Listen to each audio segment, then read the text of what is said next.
എന്റെ കരിപ്പനും ആദ്യ രാത്രിയും. രചന SMG. അവതരണം ഷാഹുൽ മലയിൽ. എഡിറ്റിംഗ് ഷെരീജ് പൂനൂർ.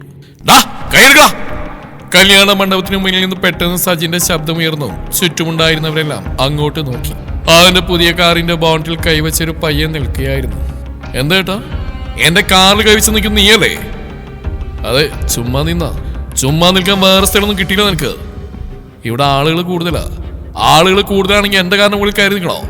ഞാൻ കയറിയിട്ടൊന്നുമില്ല. കയറിയില്ലേ? പിന്നെ ഈ കൈ ഇവിടെ വെച്ചിരിക്കുന്നത്? പയ്യനുടനെ കൈപ്പിന് വലിക്കാൻ തയ്യാറായില്ലെന്ന് മാത്രമല്ല, ഒരൽപ്പം ഗൗരവത്തിൽ അവനും തിരിച്ചടിച്ചു. പിന്നെ നിങ്ങളുടെ ഒരു തുക്കട കാറ് ഞാനൊന്ന് തൊട്ടിട്ടല്ലേ ഉള്ളൂ, ഇതിനാണോ ഇങ്ങനെ കിടന്ന് കലിപ്പാവുന്നത്? സജിന്റെ മുഖം ദേഷ്യം കൊണ്ട് ചുവന്നു. കലിപ്പ് മൂത്ത് അവന്റെ കണ്ണുകൾ പുറത്തേക്ക് തള്ളി വന്നു. നീ എന്താടാ പറഞ്ഞേ? എന്റെ കാറ് നിനക്ക് തുക്കടയാണെന്നോ? സജിൻ മുന്നോട്ടാഞ്ഞ് അവന്റെ കോളിൽ പിടിക്കാൻ കൈ നീട്ടി. പയ്യനൊരൽപ്പം പരിങ്ങിയെങ്കിലും വീണ്ടും പറഞ്ഞു. ഞാൻ ചുമ്മാ പറഞ്ഞല്ലേ ഏട്ടാ. സജിൻ അവനെ പിടിച്ച് തള്ളി. ചുമ്മാതെയാണോ? നീ എന്റെ കാറിന്റെ അടുത്തുള്ളിൽ നിൽക്കരുത്. പയ്യൻ പേടിച്ചറിന്റെ പിന്നോട്ട് വെട്ടിച്ചു. സോറി ഏട്ടാ. സജിൻ ബോട്ടിലേക്ക് നോക്കി ദേഷ്യം അടങ്ങാതെ കൈവീശി. സോറി പറഞ്ഞ പാടുവോ? ഇല്ല. പിന്നെ? പയ്യൻ മിണ്ടാതെ വിറച്ചു നിന്നു. സജിൻ പല്ലടിച്ച് ശബ്ദം താഴ്ത്തി പറഞ്ഞു. നോക്ക്, നിനക്ക് ചുമ്മാ നിൽക്കണമെങ്കിൽ അവിടെ പോയി നിൽക്ക്. എന്റെ കാറ് കൈവച്ച് നിൽക്കരുത്, മനസ്സിലായോ? ഇയാളുടെ സംസാരം കേട്ടെന്ന് തോന്നുന്നു. ഭൂമിയിലെ ആൾക്ക് കാറുകളൊന്നും. പയ്യൻ പിറുപിരുത്തുകൊണ്ട് അവിടുന്ന് ജീവനം കൊണ്ട് വേഗം ഓടി മാറി. അടുത്ത് നിന്നിരുന്ന നിഖിൽ ഇതെല്ലാം കണ്ട് ചിരിച്ചുകൊണ്ട് സജിന്റെ അടുത്തേക്ക് വന്നു. ഇന്നാ നിന്റെ കല്യാണം, രാവിലെ തന്നെ നീ ഒരുത്തനെ വിരട്ടി ഓടിച്ചല്ലോ. സജിൻ അവനെ നോക്കി ശ്വാസം വിട്ടു. എന്റെ കാറി കവിച്ചിട്ട് ഞാൻ ചിരിക്കണം എന്നാണ് നീ പറയുന്നത്? ആ പയ്യന്റെ ഒരു അഹങ്കാരം നീ കണ്ടില്ലേ? അവൻ കുട്ടികളുടെ വിട്ടേക്ക്. നീ കുട്ടിയാണെങ്കിൽ അവന്റെ അച്ഛന്റെ കാറി കയറി തൊട്ടെ, എന്റെ കാറിലല്ല. ഓ ശരി. നിഖിൽ കൈ ഉയർത്തി. ഞാനൊന്നും പറയുന്നില്ല. അവൻ പോവാൻ തിരിഞ്ഞപ്പോൾ സജിൻ വീണ്ടും വിളിച്ചു. നിങ്ങളെ എന്താ? എന്റെ കാറിന്റെ ചാവിയുടെ നിന്റെ കയ്യിലല്ലേ? സജിൻ കയ്യിൽ നോക്കി. ചാവി ശരിക്കും അവന്റെ കയ്യിൽ തന്നെയായിരുന്നു. നിഖിൽ പൊട്ടിച്ചിരിച്ചു. നീ ഒന്ന് സമാധാനപ്പെട. സജിൻ അവനെ നോക്കി. എന്നെ സമാധാനിപ്പിക്കാൻ നീ വരണ്ട. ഓ ശരി കളിയാ. ഓ. നിഖിൽ ചിരിച്ചുകൊണ്ട് അകത്തേക്ക് പോയി. സജിൻ കാറിലേക്ക് വീണ്ടും നോക്കി. ഒരു നിമിഷം കഴിഞ്ഞപ്പോഴാണ് അവന്റെ മുഖത്തെ ദേഷ്യം പതുക്കെ കുറഞ്ഞ്. അപ്പോഴേക്കും മണ്ഡപത്തിനകത്ത് നിന്ന് വിളി വന്നു. സജിൻ, ഫോട്ടോ എടുക്കാൻ വരൂ. അവൻ ദേഷ്യ ഉള്ളിലൊതുക്കി അകത്തേക്ക് നടന്നു. വേദിയിൽ സജിന് രേവതി അടുത്തടുത്തിരുന്നു. ചുറ്റും ക്യാമറ ഫ്ലാഷുകൾ മിന്നുന്നുണ്ട്.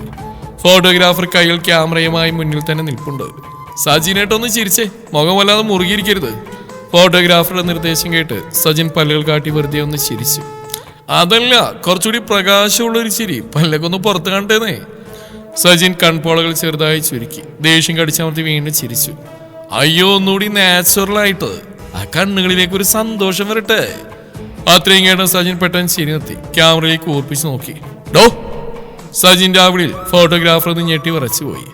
ക്യാമറ കയ്യിൽ പിടിച്ചിരിക്കാൻ അവൻ പരിങ്ങി. എന്താ? ഞാൻ കല്ലിൽ കുത്തിയ പ്രതിമയൊന്നുമല്ല, എനിക്ക് ചിരിക്കാനറിയാം. പക്ഷെ ഓരോ 10 സെക്കൻഡിൽ കൂടുതൽ ചിരിക്കുന്ന നാച്ചുറലാക്കിയെന്ന് കമന്റ് ചെയ്താ പിന്നെ എന്റെ കയ്യിൽ നിന്ന് വേറെ ഒന്നും പ്രതീക്ഷിക്കാത്ത ഐറ്റങ്ങൾ പുറത്തു വരും, പറഞ്ഞേക്കാം. സജിന്റെ ഗൗരവം കണ്ട് ഫോട്ടോഗ്രാഫർ ഉടനെ പേടിയോടെ ക്യാമറ താഴ്ത്തി. ശരിയേട്ടാ, ഞാൻ വെറുതെ ഒന്ന് നമുക്ക് ഫോട്ടോ എടുക്കാം. ഇത് കണ്ടരികിൽ നിന്ന് രേവതിക്ക് ചിരി വന്നെങ്കിലും ആളത് അടക്കി പിടിക്കാൻ പാടുവിട്ടു. മുഖം വഷളാവാതിരിക്കാൻ ആൾ താഴേക്ക് നോക്കി ചുണ്ടുകൾ കടിച്ചമർത്തി. പക്ഷെ അതൊന്നും സജിന്റെ കണ്ണിൽ നിന്ന് രക്ഷപ്പെട്ടിരുന്നില്ല. അവൻ പതിയെ മുഖം തിരിച്ച് രേവതിയെ നോക്കി. നീയും ചിരിക്കാണോ? എന്റെ അവസ്ഥ ഉണ്ട്? രേവതി പെട്ടെന്ന് ഗൗരവം നടിച്ച് തലയുയർത്തി. ഇല്ല, ഞാനെന്തിനാ ചിരിക്കുന്നത്? ചെറുതായിട്ട് ചുണ്ടോട്ടിയില്ലേ നീ? അത് വെറുതെ. സജിൻ അവളെ നോക്കി പിന്നെ കള്ളച്ചിരിയോടെ പറഞ്ഞു. ശരി, ഇനി മുതൽ നീയാണ് ഡയറക്ടർ, നീ ചിരിക്കുക, ഞാനൊപ്പം കൂടാം. പറഞ്ഞിരുന്ന രേവതി ഉറക്കെ ചിരിച്ചുപോയി. ആ മനോഹരമായ ചിരിയിൽ ആളുടെ മുഖം കൂടുതൽ തിളങ്ങി. ആളുടെ ആ വെളുത്ത ചിരി കണ്ട നിമിഷം സജിന്റെ മുഖത്തെ കലിപ്പൊക്കെ എങ്ങോട്ടോ പറന്നുപോയി. അവന്റെ ചുണ്ടുകളിൽ അറിയാതൊരു മനോഹരമായ പുഞ്ചിരി വിരിഞ്ഞു. ക്യാമറ കണ്ണുകൾ ആ അപൂർവ നിമിഷം വേഗത്തിൽ പകർത്തിയെടുത്തു. കല്യാണം കഴിഞ്ഞ രാത്രി. ബന്ധുക്കളും സുഹൃത്തുക്കളും പതുക്കെ പിരിഞ്ഞു തുടങ്ങി. മണ്ഡപത്തിന്റെ കോലാഹലങ്ങൾ അടങ്ങുന്നേയുള്ളൂ. സജിൻ നിഖിലിനെ കൈകൊണ്ട് തടഞ്ഞ് ഇരുട്ടിലേക്ക് വശത്തേക്ക് വിളിച്ചു. ഒന്ന് വാ. നിഖിൽ ഞെട്ടി വിളിച്ചു. എന്തിന്? ഒരു കാര്യം പറയാനുണ്ട്. എവിടെ വെച്ച് പറഞ്ഞ പോരെ? ഇല്ല, നടക്ക്. സജിൻ അവനോടൊപ്പം ആരുമില്ലാത്ത മണ്ഡപത്തിന്റെ പുറകുവശത്തേക്ക് നടന്നു. ചുറ്റും ഇരുട്ടും നിശബ്ദതയും. അവിടെ ആരുമില്ലെന്ന് ഉറപ്പാക്കിയ ശേഷം നിഖിൽ ചുറ്റും നോയിക്കൊണ്ട് ചോദിച്ചു. പറയടാ, എന്താ ഇത്ര രഹസ്യം? സജിൻ മറുപടി പറയാൻ കുറച്ചേരം നിലത്തേക്ക് നോക്കി മിണ്ടാ നിന്നു. ഉള്ളിലെ ഭാരവും പിരിമുറുക്കവും അവന്റെ മുഖത്ത് വ്യക്തമായിരുന്നു. ഒരു കാര്യം ഞാൻ പറയുന്നത് നീ ആരോടും പറയരുത്. നിഖിൽ തമാശയായി ചിരിച്ചുകൊണ്ട് അവന്റെ തോളിൽ തട്ടി. നീ പറഞ്ഞവന് ഞാൻ ആരോട് പറയാം? ഞാൻ വായോർക്കില്ല. അതിന് നിന്റെ വായിക്ക് ബ്രേക്കില്ലാത്തല്ലേ ശീലം. പറഞ്ഞാൽ നീ പാട്ടാക്കും. നിഖിൽ മുഖത്ത് ഗൗരവം വരുത്തി കൈ ഉയർത്തി. ശരി, സത്യം. ഇന്ന് മുതൽ ഞാൻ എൻ്റെ വായിക്ക് ബ്രേക്ക് ഇട്ടിരിക്കുന്നു. സജിൻ ചുറ്റും നോക്കി. ആരും കേൾക്കുന്നില്ലെന്ന് ഉറപ്പുവരുത്തിയ ശേഷം ശബ്ദം നന്നേ താഴ്ത്തി. എനിക്കൊരു 28 ലക്ഷം രൂപ കടമുണ്ട്. നിഖിലിന്റെ മുഖത്തെ ചിരി പെട്ടെന്ന് മാഞ്ഞുപോയി. ഒരു നിമിഷം അവനെ സൂക്ഷിച്ചു നോക്കി. ആ, അതെനിക്കറിയാവുന്നല്ലേ, പിന്നെ ഇതിലെന്താ എത്ര പുതുമ? സജിൻ തലയിൽ കൈവച്ചു. അറിയാമെങ്കിൽ ആ തുകകൾക്കും പുള്ളിയിലെ നെഞ്ചിരിപ്പ് കൂടുകയാണ്. പലിശയും മുതലും കൂടി ഇപ്പൊ തലയിൽ കയറിയിരിക്കുക. പിന്നെ ഇതങ്ങനെ തീർക്കൂടാ നീ? സജിൻ വീണ്ടും ചുറ്റും നോക്കി. ആരും അരികിലെന്ന് ഉറപ്പുവരുത്തി രേവതിയുടെ വീടിന്റെ കാര്യം എടുത്തു പറഞ്ഞു. അവന്റെ കണ്ണുകളിൽ പെട്ടെന്നൊരു തിളക്കം വന്നു. രേവതിയുടെ വീട്ടിലെ സാമ്പത്തിക സ്ഥിതി നിനക്കറിയാലോ? അറിയാം, നല്ല കുടുംബ. അവിടെ അച്ഛന് നല്ല പണമുണ്ടെന്ന് നാട്ടിലെല്ലാവരും പറയുന്നുണ്ട്. അതെ, അത് സത്യമാണ്. അല്ലെങ്കിൽ നിനക്കറിയാലോ, ചേച്ചിയുടെ കല്യാണത്തിന് 100ലധികം പവൻ കൊടുത്ത കുടുംബമല്ലേ അത്? അതെ, അതൊക്കെ വലിയ വാർത്തയായിരുന്നില്ലേ? അപ്പൊ പിന്നെ ഇവൾക്കും കുറവുണ്ടാവില്ല. അതിന്റെ ഒരു അംശം കിട്ടിയാൽ പോലും. നിഖിൽ അല്പം കുസൃതിയോടും ചിരിച്ചു. അത് ശരിയാ, അളിയന്റെ കണക്കൂട്ടൽ തെറ്റില്ല. സജിന്റെ ശബ്ദത്തിൽ വലിയൊരു ആശ്വാസവും വരാനിരിക്കുന്ന വിജയത്തിന്റെ പ്രതീക്ഷയും നിഴലിച്ചു. കല്യാണം കഴിഞ്ഞവളുടെ സ്വർണം കൈ കിട്ടിയ ആദ്യം എന്റെ മുഴുവൻ കടവും ഞാൻ തീർക്കും. 1 രൂപ പോലും ബാക്കി വെക്കില്ല. നിഖിലാവിന്റെ തോളിൽ അഭിനന്ദനത്തോടെ തട്ടി. അളിയ, നീ സാധാരണ കൊമ്പിലല്ല, നല്ല പൂളിയും കൊമ്പിലാ കൃത്യമായി പിടിച്ചിരിക്കുന്നത്. സജിൻ ഒരു ദീർഘനിശ്വാസത്തോടെ ആശ്വാസത്തിൽ മൂളി. ശരി, കടമൊക്കെ തീർന്നു, പിന്നെ ബാക്കി? നിഖിൽ കൗതുകത്തോടെ ചോദിച്ചു. എന്തു ബാക്കി? അല്ല, സ്വർണം വിറ്റ ബാക്കി പണം ഉണ്ടാവില്ലേ, അതുകൊണ്ട്? സജിൻ ചുണ്ടിലെ കള്ളച്ചിരിയോടെ പറഞ്ഞു. പഴയ ബിസിനസ് വലിയ നഷ്ടത്തിൽ പൂട്ടിയില്ലേ, അതേ ബിസിനസ് പുതിയ രീതിയിൽ വീണ്ടും ഗംഭീരായി തുടങ്ങും. അത് കഴിഞ്ഞിട്ടും ബാക്കി വരുന്നുണ്ടോ? സജിൻ തന്റെ ഭാര്യയെ മനസ്സിൽ കണ്ട് മനോഹരമായി പുഞ്ചിരിച്ചു. അത് കഴിഞ്ഞ് രേവതിയും കൂട്ടി ലോങ് ടൂറ്, കറക്കം, പിന്നെ സെറ്റിൽഡ് ലൈഫ്. മച്ചാനത് പോരെ? നിഖിൽ കൈയടിച്ചോണ്ട് ചിരിച്ചുപോയി. ആളിയ, അപ്പൊ പിന്നെ ജീവിതം ടോട്ടലി സെറ്റ്. സജിൻ ചുറ്റുമുള്ള ഇരുട്ടിലേക്ക് നോക്കിക്കൊണ്ട് തൃപ്തിയോടെ പതുക്കെ പറഞ്ഞു. അത് തന്നെയാണ് അളിയാന്റെ പ്ലാൻ, പെർഫെക്റ്റ് പ്ലാൻ. അവരറിയാതെ അവരുടെ കുറച്ചകലെ ഒരു വലിയ തൂണിന്റെ പിന്നിൽ ഒരാൾ ഒളിഞ്ഞിരുന്നു. സോമൻ, കല്യാണ വീട്ടിൽ മോഷണം നടത്താമെന്ന കള്ളൻ. സജിന്റെ ഓരോ വാക്കും അവന്റെ ചെവിയിൽ വ്യക്തമായി പതിച്ചു. 28 ലക്ഷം രൂപയുടെ കടോ? ഇവൻ കണക്കൂട്ടുന്നുണ്ടില്ലേ? എന്റെ ഭാര്യയുടെ കഴുത്തിൽ ആ സ്വർണം കൊണ്ട് സ്വന്തം ജീവിതം കരയറ്റാന്ന് അവന്റെ വിചാരം. അവൻ പതുക്കെ ചിരിച്ചു. അപ്പൊ ഞാനെന്തിനു പിന്നിലാവണം? ഒരു നിമിഷം ചിന്തിച്ചു. നീ സ്വർണം കാത്തിരി കളിയാ, ഞാനത് എടുക്കാൻ വരാം. അവന്റെ മുഖത്തൊരു കള്ളച്ചിരി. ഇന്നത്തെ രാത്രി എന്റെ ജീവിതത്തിലെ ഗോൾഡൻ നൈറ്റ് ആണോ? ഗോൾഡൻ നൈറ്റ് ഈ സോമൻ ടാർഗറ്റ് ചെയ്ത ഒരു മോഷണം ഇതുവരെ പാടിയിട്ടില്ല. നീ ആ സ്വർണം വീട്ടിൽ എവിടെ കൊണ്ടുപോയി ഒളിപ്പിച്ചാലും ശരി, സോമൻ വിചാരിച്ചാൽ അത് പൊക്കിയിരിക്കും. അതാണ് സോമൻ. അവൻ മനസ്സിൽ വീമ്പിളക്കി. രാത്രി കൂടുതൽ കണ്ടു. വീടിന്റെ കോലാഹലങ്ങളെല്ലാം അടങ്ങി ആകെ നിശബ്ദത പരന്നു. മുല്ലപ്പൂവിന്റെ നേരിയ ഗന്ധം നിറഞ്ഞുന്ന മണിയറയിലേക്ക് പാൽ ഗ്ലാസുമായി രേവതി പതുക്കെ നടന്നു കയറി. പുറകെ വന്ന സജിൻ വാതിലടച്ച് കുറ്റിയിട്ടു. രേവതി കയ്യിലുണ്ടായിരുന്ന പാൽ ഗ്ലാസ് മേശപ്പുറത്ത് വെച്ചുകൊണ്ട് അവനെ നോക്കി പുഞ്ചിരിച്ചു. കുടിക്കൂ. അതൊക്കെ കുടിക്കാം, കുറച്ച് കഴിഞ്ഞ്, പറഞ്ഞുകൊണ്ട് സജിൻ അവിടെ നിന്ന് അടിമുടി നോക്കി. പക്ഷെ അവന്റെ കണ്ണുകൾ അവളുടെ മുഖത്തോ ലജ്ജയിലോ ആയിരുന്നില്ല പതിഞ്ഞിരുന്നത്. മറിച്ച് അവളുടെ കഴുത്തിലെ വലിയ സ്വർണ്ണമാലയിലും കാതിലെ കമ്മലിലും കൈകളിലെ വളകളിലും അരയിലെ അരഞ്ഞാണത്തിലുമായിരുന്നു. ആ തിളക്കമുള്ള ആഭരണങ്ങളിൽ അവന്റെ കണ്ണുകൾ കൊരുത്തിരുന്നു. രേവതിയെ ശ്രദ്ധിച്ച് ചെറിയ ചിരിയോടെ ചോദിച്ചു. എന്തിനാ സജിനായിട്ട് ഇങ്ങനെ നോക്കുന്നേ? അത് നിന്നെ. എന്നെയോ? ആ, അതെ. അവനൊരു അല്പം അടുത്തു വന്നിരുന്നു. എന്നിട്ട് അവളുടെ കണ്ണുകളിൽ നിന്ന് ഓട്ടം മാറ്റി താഴേക്ക് പതിപ്പിച്ചു. പിന്നെ അവൻ വിരൽ ചൂണ്ടിയത് അവളുടെ കഴുത്തിൽ ആ കനത്ത മാലയിലേക്കായിരുന്നു. ഇതും. രേവതി അല്പം കുസൃതിയോടെ കണ്ണിറുക്കി ചിരിച്ച്. ഓഹോ, അതാണല്ലേ കൂടുതൽ ഇഷ്ടം. പിന്നല്ലാതെ. നീ ഒന്ന് ഡ്രസ്സ് വാങ്ങിക്കേ, കിടക്കാം. രേവതി തലയാട്ടി ഡ്രസ്സിംഗ് റൂമിലേക്ക് തിരിഞ്ഞ് അവൾ ഓരോ ആഭരണങ്ങളായി അഴിച്ചെടുക്കാൻ തുടങ്ങി. കഴുത്തിലെ ആ കനത്ത മാല, രണ്ടാമത്തെ മാല, തിളങ്ങുന്ന കമ്മൽ, കയ്യിലെ വളകൾ, ഒടുവിൽ അരയിൽ അരഞ്ഞാണവും. അവയെല്ലാം ഒന്നിനെ പുറകെ ഒന്നായി അവൾ മുറിയിലെ മേശപ്പുറത്തിരുന്ന ആ മനോഹരമായ വെൽവെറ്റ് പെട്ടിയിലേക്ക് വെച്ചു. പെട്ടി അടഞ്ഞുവെങ്കിലും സജിന്റെ കണ്ണുകൾ ആ പെട്ടിയിൽ തന്നെയായിരുന്നു. അപ്പോൾ അവന്റെ തലച്ചോറിൽ വലിയൊരു കാൽക്കുലേഷൻ തന്നെ ഓടുന്നുണ്ടായിരുന്നു. ആദ്യം ബാങ്കിലെ ലോൺ തീർക്കണം, പിന്നെ നിഖിലിനോട് കടം വാങ്ങിയ പണം തിരികെ കൊടുക്കണം, അടുത്തതായി ശശിയേട്ടന്റെ പൈസയും കൊടുത്തു തീർക്കണം. കടങ്ങൾ കഴിഞ്ഞ് ബാക്കി വരുന്ന തുക കൊണ്ട് അവൻ മനസ്സിൽ കണക്കുകൂട്ടി. പെട്ടെന്ന് ഓർമ്മ വന്ന ആ നല്ല നാളുകളെ കുറിച്ച് ആലോചിച്ച് അവനറിയാതെ ചുണ്ടിലൊരു മനോഹരമായ പുഞ്ചിരി വിടർത്തി. അതേസമയം പുറത്തിരുട്ടിന്റെ മറവിൽ നിശബ്ദതയെ കീറിമുറിച്ച് സോമൻ ആ വീട്ടിലെ വലിയ ജനലയിലേക്ക് പാഞ്ഞെത്തി. അവന്റെ ശ്വാസത്തിന് പോലും വല്ലാത്തൊരു ചൂടുണ്ടായിരുന്നു. പതുക്കെ ജനൽപ്പാളിലേക്ക് മുഖം ചേർത്തവൻ അകത്തേക്ക് നോക്കി. അവിടെ മേശപ്പുറത്ത് ആ വെൽവെറ്റ് പെട്ടി വെട്ടിത്തിളങ്ങുന്നുണ്ടായിരുന്നു.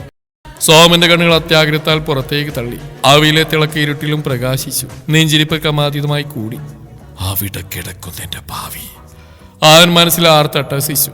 ഒരു നിമിഷം പോലും പാഴാക്കാതെ ഒരു പൂച്ചയെ പോലെ നിശബ്ദനായി അവൻ അകത്തേക്ക് കടന്നു. അതേസമയം മുറിയുടെ മറുഭാഗത്ത് രേവതി വസ്ത്രം മാറാനായി ഡ്രസ്സിംഗ് റൂമിലേക്ക് കയറിയിട്ടേ ഉണ്ടായിരുന്നുള്ളൂ. പുറത്ത് സച്ചിനാവട്ടെ തന്റെ ഭാവിയെക്കുറിച്ചുള്ള മനോഹരമായ പ്ലാനുകളിലും സ്വപ്നങ്ങളിലുമായി മയങ്ങി നിൽക്കുകയാണ്. സോമൻ നേരെ മേശപ്പുറത്തേക്ക് ചെന്നു. ഒരു സെക്കൻഡ് പോലും കളയാതെ ആ സ്വർണ്ണപ്പെട്ടി തന്റെ കൈകളിലെടുത്തു. അതിന്റെ ഭാരം അവന് വല്ലാത്തൊരു ലഹരി നൽകി. സോമാ, അവൻ സന്തോഷം കൊണ്ട് വിറക്കുന്ന ചുണ്ടുകളോടെ മനസ്സിൽ പറഞ്ഞു. ഇന്നു മുതൽ നിന്റെ ഈ കഷ്ടപ്പാടുകളെല്ലാം തീരുക. നിന്റെ ജീവിതം മാറി മറിയാൻ പോവുകയാണ്ടാ. അവന്റെ തലച്ചോറിൽ അടുത്തടുത്തായി പ്ലാനുകൾ മിന്നി മറഞ്ഞു. ആദ്യം ഒരു വലിയ വീട്, പിന്നെ സ്വന്തമായ ഒരു ആഡംബര കാർ. അവനൊരല്പം കൂടി മുന്നോട്ട് ആലോചിച്ചു. മുഖത്തൊരു കുസൃതി ചിരി വിരിഞ്ഞു. പിന്നെ ഒരു കല്യാണം. പെട്ടെന്ന് അവനും നിന്നു. മുഖത്ത് ചിരി മാഞ്ഞു. എന്റെ പൊന്നോ, ഞാനൊരു കലക്ക് എന്റെ കറവേട്ടാ. ആകെ പിന്നോക്കാം. ആദ്യം സ്വർണ്ണ ഇവിടുന്ന് സേഫായിട്ട് പുറത്തെത്തിക്കട്ടെ. അവൻ തിരിഞ്ഞ് പുറത്തേണാനൊരുങ്ങി. കൃത്യാതേ നിമിഷം സജിൻ എന്തോ ശബ്ദം കേട്ട് ഞെട്ടിത്തിരിഞ്ഞു നോക്കി. മുറിയുടെ വെളിച്ചത്തിൽ തന്നെ മുന്നിൽ നിൽക്കുന്ന രൂപത്തെ കണ്ട സജിൻ ഞെട്ടി ഉറച്ചു. പിന്നെ രോഷത്തോടെ അലറി വിളിച്ചു. നീ ആരാടാ? സോമന്റെ ഉള്ളിലൊരു മിന്നൽ വെട്ടി. അവൻ ഞെട്ടിലോടെ പിൻവാങ്ങി. അയ്യോ പെട്ടു. 2 or 3 വലിയ ചാട്ടത്തിന് ആ സ്വർണ്ണപ്പെട്ടിയുമായി അവൻ പുറത്തേക്ക് കളം പിടിച്ചാടി. കള്ളൻ! സജിൻ തൊണ്ട പൊട്ടുമാറുച്ചത്തിൽ അലറി വിളിച്ചു. കള്ളൻ! നീ കള്ളൻ!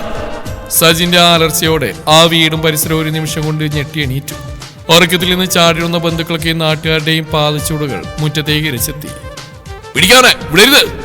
എല്ലാവരുടെയും ശബ്ദങ്ങൾ ആ രാത്രിയുടെ നിശബ്ദതയെ ഭേദിച്ച് മുന്നോട്ട് കുതിച്ചു. ഗേറ്റടക്ക്! പിന്നിലേക്കാ ഓടിയത്! പിടിക്കാനാൻ! ആർത്തലച്ചെത്തിയ നാട്ടുകാരുടെ ശബ്ദം ആ രാത്രി വിറപ്പിച്ചു. ജീവനും കൊണ്ട് സോമൻ പാഞ്ഞു. കല്ലും മുള്ളും വകവെക്കാതെ അവനൊരു വിധത്തിൽ വീടിന്റെ മതിലരികിലെത്തി. പിന്നിൽ നിന്ന് സജിന്റെ കാട്ടുതീ പോലെയുള്ള അലർച്ച. നിക്കവിടെ! അവനൊരു വിധത്തിൽ ആ വലിയ മതിൽ ചാടി റോഡിലേക്ക് വീഴാൻ നോക്കി. പക്ഷേ വീതി മറ്റൊന്നായിരുന്നു. ഇരുട്ടിൽ താഴെ എന്താണെന്ന് കാണാൻ ചാടിയ സോമൻ കൃത്യമായി ചെന്ന് വീണ് തൊട്ടടുത്ത പറമ്പിൽ ഒരു വലിയ ചാണക്കുഴിയിലേക്കാണ്. പോരെ പൂരം. തലകുത്തി ആ ചാണക്കുഴിയിലേക്ക് മറിഞ്ഞ സോമൻ എഴുന്നേൽക്കാൻ നോക്കിയെങ്കിലും കാലുകൾ വഴുതി വീണ്ടും അസ്ഥൽ ചാണകത്തിൽ തന്നെ അമർന്നുപോയി. ചാണകം മുരണ്ട് നാശമായി. ശ്വാസം കിട്ടാതെ അവൻ കൈകൾ കൊണ്ട് മുഖം തുടച്ചു. എന്റെ അമ്മോ, എന്റെ മോഷണ കരിയറിൽ ഇങ്ങനെ ഒരു ചാണകത്തിൽ വീഴുന്ന ഞാൻ സ്വപ്നത്തെ പോലും കരുതിയില്ല. ഇതിനും ഭേദം ആ പോലീസ് സ്റ്റേഷൻ കിടന്നാളോ ദൈവമേ. അതേസമയം കുറച്ചകലെ സോമനെ തിരഞ്ഞുപിടിച്ചെത്തിയ സജിന് രേവതിയും മറ്റു നാട്ടുകാരും പരക്കം പാഞ്ഞു. ആൾക്കാരുടെ ഒച്ചപ്പാടെ കടങ്ങി. കള്ളൻ എങ്ങോട്ട് പോയെന്നറിയാതെ എല്ലാവരും കിതച്ച് പരസ്പരം നോക്കി നിന്നു. ഒടുവിൽ സജിന് രേവതിയും തളർന്ന് ക്ഷീണിച്ച് കൃത്യം സോമൻ ഒളിച്ചിരിക്കുന്ന ആ ചാണക്കുഴിയുടെ തൊട്ടടുത്തുള്ള ഒരു മൺതിട്ടയുടെ അരികിലേക്ക് നടന്നെത്തി. ക്ഷീണം കൊണ്ട് സജിൻ അവിടെ തലയിൽ കൈവച്ച് കിതച്ചിരുന്നു. സോമനാവട്ടെ ചാണകത്തിൽ കുളിച്ച് അനങ്ങാൻ പോലും വയ്യാതെ ഒളിഞ്ഞിരിക്കുന്നുണ്ട്. രേവതി ക്ഷീണത്തോടെയും ചെറിയ ഭയത്തോടെയും സജിന്റെ അരികിലേക്ക് വന്നു. സജിനേട്ടാ. എന്താടി? സജിൻ ദേഷ്യത്തോട് ചോദിച്ചു. നിങ്ങൾ എന്നോട് ദേഷ്യപ്പെടരുത് കേട്ടോ. സജിൻ സംശയത്തോടെ തിരിഞ്ഞു നോക്കി. എന്തിന്? ചാണകക്കുഴിയിൽ കിടന്ന സോമൻ ചെവി ഉറപ്പിച്ചു. അവിടുന്ന് വല്ലാത്തൊരു ചാണകത്തിന്റെ മണം വരുന്നുണ്ടെങ്കിലും അവൻ അനങ്ങിയില്ല. അവൻ മനസ്സിൽ പറഞ്ഞു, അയ്യോ, ഈ പണത്തിന് വേണ്ടിയുള്ള ഓട്ടത്തിനിടയിൽ എന്തൊക്കെ കേൾക്കേണ്ടി വരുമെന്തോ. രേവതി വിറക്കുന്ന ചുണ്ടോടെ പറഞ്ഞു. എനിക്കൊരു സത്യം പറയാനുണ്ട്. പെട്ടെന്ന് പറ. ആ കള്ളനെ ഇങ്ങോട്ട് പോയെന്നാ നീ പറയുന്നത്? അതല്ല, ഞാൻ അഴിച്ചു വെച്ച ആ പെട്ടിയിലെ ആഭരണങ്ങൾ. സജിനാൾ ഉറ്റുനോക്കി. ആഭരണങ്ങള്? അതൊന്നും യഥാർത്ഥ സ്വർണ്ണല്ല, മുക്കുകൊണ്ടാ സജിനേട്ടാ. ആ വാക്കുകൾ ആ രാത്രിയിലെ കാറ്റിൽ പറന്നുയർന്നു. സജിന്റെ മുഖം ഒരു നിമിഷം പാടെ നിശ്ചലമായി. ചാണക്കുഴിയിൽ കിടന്ന സോമന്റെ കണ്ണുകൾ ഞെട്ടലോടെ തള്ളി പുറത്തേക്ക് വന്നു. അവൻ ആ കയ്യിലെ മാലയെടുത്ത് നോക്കി. എന്ത്? രേവതി പേടിച്ചുകൊണ്ട് പറഞ്ഞു. അതെ, അതൊക്കെ മുക്കുകൊണ്ട. ഒരു നിമിഷം ആ സ്ഥലത്ത് ആരൊന്നും മിണ്ടിയില്ല. ആകാശത്ത് നിലാപൂല ദയനീയ കാഴ്ച കണ്ടൊന്നും മന്ദസിച്ച് കാണുന്നു. സജിൻ അനങ്ങാതെ സ്തബ്ധനായി നിന്നു. ചാണകക്കുഴിയിൽ കിടക്കുന്ന സോമന്റെ അവസ്ഥ അതിലും ദയനീയമായിരുന്നു. കയ്യിൽ പിടിച്ചിരിക്കുന്ന ആ മാലയെടുത്ത് മണത്ത് നോക്കിക്കൊണ്ട് അവൻ വിറച്ചുകൊണ്ട് മനസ്സിൽ കരഞ്ഞു. എന്റെ അമ്മോ, ഇത്രയും ഗതികെട്ടൊരു കള്ളനി ഭൂമിയിലോ കേരളക്കരയിലോ വേറെ ആരെങ്കിലും ഉണ്ടാവോ ദൈവമേ. ജീവൻ പണം വെച്ച് കിടുക്കം പ്ലാനിട്ട് അവസാനം 1 കിലോമീറ്റർ ഓടി വന്ന് ചാടിയത് ഈ ചാണക്കുഴിയിലും കിട്ടിയതോ ഈ ചളന്ത മുക്കുകൊണ്ടോ. എന്റെ ഒരു കരിയറേ, എന്റെ മോഷണക്കാവിലെ ഭഗവതി. സോമൻ കയ്യിൽ നിന്ന് ആ മുക്കുകൊണ്ടം ദേഷ്യം കൊണ്ട് ആ ചാണകത്തിലേക്ക് തന്നെ വലിച്ചെറിയാൻ നോക്കി. പക്ഷേ പണത്തിന് അത്യാഗ്രഹമുള്ളതുകൊണ്ട് അവൻ പല്ലിയടിച്ചുകൊണ്ട് തിരികെ പോക്കറ്റിൽ വെച്ചു. സജിൻ രേവതിയോട് ദേഷ്യത്തോടെ അലറി. എന്നിട്ട് നീ ഇത്രയും നേരം എന്നോട് പറഞ്ഞില്ലല്ലോടി? രേവതി കരച്ചിലിന്റെ വക്കിലെത്തിക്കൊണ്ട് പറഞ്ഞു. അച്ഛനെയും വേണ്ടി അഭിമാന പ്രശ്നമല്ലേ സജിനേട്ടൻ, നാട്ടുകാർക്ക് അറിയണ്ടെന്ന് കരുതി ഞാൻ. ചാണക്കുഴിയിൽ കിടന്ന് സോമൻ മുഖത്തെ ചാണം കൈകൊണ്ട് തുടച്ചുകൊണ്ട് സ്വയം തലക്കടി ചിരിച്ചു. എന്റെ പൊന്നു, ഇവരുടെ ഒടുക്കത്തൊരു അഭിമാന പ്രശ്നം കാരണം ജീവിതം ഈ ചാണകത്തിൽ കൊണ്ടുപോയി ചാടിച്ച്. ഇനി അടുത്തതായിട്ട് ഇവർക്ക് വല്ല കടമുണ്ടെന്ന് പറഞ്ഞാൽ ഞാൻ സത്യമായിട്ട് ഇവിടെ കിടന്ന് ആത്മഹത്യ ചെയ്യും. രേവതി തുടർന്നു. അച്ഛൻ്റെ ബിസിനസ്സിൽ വലിയ നഷ്ടമായിരുന്നു. വീട്ടിൽ കുറെ കടങ്ങളുണ്ട്. സജിൻ തലയിൽ കൈവച്ച് നിലത്തേക്ക് ഇരുന്നു പോയി. പക്ഷേ തൊട്ടടുത്ത നിമിഷം രേവതി ഒരു സന്തോഷ വാർത്ത കൂടി പറഞ്ഞു. പക്ഷെ അച്ഛൻ നമുക്ക് തരാന്ന് പറഞ്ഞാൽ പഴയ സ്ഥലം ഉണ്ടല്ലോ, അതിന്റെ പ്രമാണം എൻ്റെ പേരില്ല. അത് വിറ്റ് ഏകദേശം 35 ലക്ഷം രൂപ കിട്ടും. സജിന്റെ മുഖത്ത് പെട്ടെന്ന് ആ വെളിച്ചം വീണ്ടും വന്നു. അവന്റെ കണ്ണുകൾ തിളങ്ങി. ചാണകക്കുഴിയിൽ ചാണകം മുഴുവൻ പുരണ്ട് ഒളിച്ചിരിക്കുന്ന സോമനും ആ ശബ്ദം കേട്ടപ്പോൾ ഒരു നിമിഷം സകല വേദനയും മറന്ന് സന്തോഷത്തോടെ ചാടി എഴുന്നേൽക്കാൻ നോക്കി. പക്ഷേ വീണ്ടും കാൽവഴുതി ചാണകത്തിലേക്ക് തന്നെ വീണു. അവൻ മനസ്സിൽ ആർത്തട്ടസിച്ചു. 35 ലക്ഷം! ആ മുക്ക് കൊണ്ടാണെങ്കിൽ ഈ വീട്ടിലെ പെണ്ണ് അവസാനം നല്ലൊരു വിവരം തന്നല്ലോ. ഈ ചാണകക്കുഴിയിൽ കിടന്നാണെങ്കിലും എനിക്ക് 35 ലക്ഷത്തിനൊരു ഗന്ധടിക്കുന്നുണ്ട്. സോമൻ ടാർഗറ്റ് ചെയ്തൊരു മോഷണം ഇന്നൊരു പാളിയിട്ടില്ല. അതാണ് സോമൻ. ഇത്രയും വലിയൊരു എമൗണ്ട് ഇനി ഞാനിത് പൊളിക്കും. പിറ്റേന്ന് രാവിലെ സോമൻ ആ ചാണകത്തിൽ നിന്ന് ഒരു വിധത്തിൽ എഴുന്നേറ്റു. ദേവമാസകൾ ഉണങ്ങിയ ചാണകത്തിന്റെ മണവും പാടുകളും. ഹോ, എന്റെ കരിയറിൽ ഏറ്റവും കറുത്ത ഭീകര രാത്രി അല്ല, ചാണകരാത്രി. അവൻ സ്വയം പിരിവൃത്തുകൊണ്ട് അവിടുന്ന് പതുക്കെ രക്ഷപ്പെടാൻ നോക്കി. വീടിന്റെ പിന്നിലൂടെ പതുക്കെ നടന്ന് പുറത്തേക്ക് കിടക്കാൻ ശ്രമിക്കുന്നതിനിടയിലാണ് നിഖിൽ അവിടേക്ക് വന്നത്. ഏയ്, അവിടെയാണോ നിൽക്കുന്നത്? നിഖിൽ ഉറക്കി വിളിച്ചു ചോദിച്ചു. സോമൻ ഞെട്ടി. പിന്നെ ഒട്ടും സമയം കളയാതെ ഒറ്റ ഓട്ടം. അവിടെയുണ്ട് കളൻ, പിടിക്കണേ! അഖിൽ അലറി വിളിച്ചു. ആ ശബ്ദം കേട്ട് വീട്ടിലുള്ള ബന്ധുക്കളും നാട്ടുകാരും കൂട്ടത്തോടെ അങ്ങോട്ട് ഇരച്ചെത്തി. സോമൻ പരിഭ്രാന്തനായി അടുത്തുള്ള ഒരു വലിയ മതിൽ ചാടാൻ ശ്രമിച്ചു. പക്ഷേ ദേഹത്ത് മുഴുവൻ ചാണകം പിടിച്ചിരിക്കുന്നതിന്റെ വഴുക്കൽ കാരണം മതിൽ കയറാൻ തുടങ്ങി അവൻ താഴേക്ക് തലകുത്തി വീണു. അയ്യോ അമ്മേ! സോമൻ നിലത്തിടുന്ന് പിടയുമ്പോഴേക്കും സജിനും നാട്ടുകാരും ചേർന്ന് അവനെ വളഞ്ഞു. സജിൻ രോഷത്തോടെ ചെന്ന് അവന്റെ കോളിൽ പിടിച്ചു പൊക്കി. ഇനി അവിടെ പോടാ നീ! സോമൻ കരച്ചിലിന്റെ വക്കിലെത്തി കൈകൂപ്പി. ചേട്ടാ എന്നെ വെറുതെ വിട്ടേക്ക്. എന്താണ് നീ പറഞ്ഞു? ഒരു തെറ്റും ചെയ്യാത്ത പോലെയാണോ ഭാവം? ഒരു ചെറിയ തെറ്റ്, അതായത് വലിയൊരു അബദ്ധം. നാറ്റിക്കരുത്, പറ്റിപ്പോയി ചേട്ടാ. എന്റെ വീട്ടിൽ കയറി എന്റെ പെട്ടി മോഷിച്ച ചെറിയ തെറ്റോടാ. സോമൻ നാണം കെട്ടി ചാണകത്തിന്റെ മണമായി മിണ്ടാതെ തലാഴ്ത്തിയിരുന്നു. അപ്പോഴേക്കും നാട്ടുകാർ അവനെ ശക്തമായി പിടിച്ചു കെട്ടി. തൊട്ടു പിന്നാലെ പോലീസ് ജീപ്പ് അവിടെ എത്തി. SI ജീപ്പിൽ നിന്നിറങ്ങിയതോടെ സോമന്റെ മുഖത്തേക്ക് നോക്കി. മുഖത്തെ ചാണകാൻ ആദ്യം മനസ്സിലായില്ലെങ്കിലും ആ രൂപം കണ്ടപ്പോൾ അദ്ദേഹം ഞെട്ടി. 1 മിനിറ്റ്. SI സൂക്ഷിച്ചു നോക്കി ചോദിച്ചു. ഇവനാണോ? അതെ സർ, ഇത് തന്നെ. നാട്ടുകാർ ആർത്തി വിളിച്ചു. SI ഉടൻ തന്നെ ഫോൺ എടുത്ത് മേലധികാരിയെ വിളിച്ചു. സാർ, നമ്മൾ മാസങ്ങളായിട്ട് അന്വേഷിച്ചിരുന്ന കുപ്രസിദ്ധ സോമകൃഷ്ണൻ നമ്മുടെ പിടിയിലായിട്ടുണ്ട്. ഇത് കേട്ട് സജിൻ അത്ഭുതത്തോടെ ചോദിച്ചു. ആരാ സാർ ഇയാള്? SI പുഞ്ചിരിച്ചുകൊണ്ട് പറഞ്ഞു. ഇവൻ വേറൊരു സാധാരണ കള്ളനല്ല. കഴിഞ്ഞ കുറെ മാസങ്ങളായിട്ട് പല ജില്ലകളായി നടന്ന വൻകിട മോഷണ കേസുകളെ പിടിയിട്ടാവുള്ളിയാ. സോമൻ ലജ്ജയുടെ തല താഴ്ത്തിയിരുന്നു. സജിൻ അവനെ നോക്കി അത്ഭുതപ്പെട്ടു. അപ്പം ഞാൻ ഈ പിടിച്ചൊരു ലോക്കൽ കള്ളനെയല്ല, വലിയൊരു വമ്പനെയാണെന്നാണോ? നിങ്ങൾ സജിന്റെ തോളിൽ തടി ചിരിച്ചുകൊണ്ട് പറഞ്ഞു. അളിയാ, ഇതാ നിന്റെ യഥാർത്ഥ ഭാഗ്യം. എന്ത് ഭാഗ്യം? സജിൻ സംശയത്തോടെ ചോദിച്ചു. SI ചിരിച്ചുകൊണ്ട് മുന്നോട്ട് വന്നു. ഇവനെ പിടികൂടാൻ സഹായിക്കുന്നവർക്ക് സർക്കാർ 10 ലക്ഷം രൂപ പാരിതോഷം പ്രഖ്യാപിച്ചിരുന്നു. 10 ലക്ഷം? സജിൻ നിശ്ചലനായി നിന്നു. പിന്നെ സാവധാനം തിരിഞ്ഞരികിൽ നിൽക്കുന്ന രേവതിയെ നോക്കി. രേവതി സന്തോഷം കൊണ്ട് കണ്ണുടച്ചുകൊണ്ട് പുഞ്ചിരിച്ചു. സജിൻ സോമന്റെ അടുത്തേക്ക് വന്നു. കേട്ടല്ലോടാ, നീ എന്റെ വീട്ടുകാരന്റെ സ്വർണ്ണം മോഷ്ടിക്കാൻ വന്നു. സോമൻ ദയനീയമായി തലവെച്ചു. അതെ, പക്ഷെ നീ കാരണം എനിക്ക് സർക്കാരിൽ നിന്ന് 10 ലക്ഷം രൂപ പാരിതോഷം കിട്ടാൻ പോവാ. സജിൻ ചിരിച്ചുകൊണ്ട് പറഞ്ഞു. ആ പെട്ടിയുള്ള മുക്കുമണ്ടമാണെന്ന രഹസ്യം രേവതിയും സജിനും തമ്മിൽ മാത്രം ഒതുങ്ങി നിന്നു. നാട്ടുകാരോ പോലീസോ അറിഞ്ഞതേയില്ല. സോമൻ കണ്ണുകൾ ഇറുക്കി അടച്ചു. ഒരു ദീർഘനിശ്വാസത്തോടെ പറഞ്ഞു. ഞാൻ കള്ളനായിട്ട് ഇറങ്ങി എന്റെ ജീവിതം രക്ഷിക്കാനാണ്. അവസാനം മറ്റൊരാളുടെ കടം തീർക്കാനുള്ള വകയും കൊടുത്താ ഞാൻ ഈ പടിയിറങ്ങുന്നു. അവൻ തലയുയർത്തി സജിനോട് അവസാനമായി പറഞ്ഞു.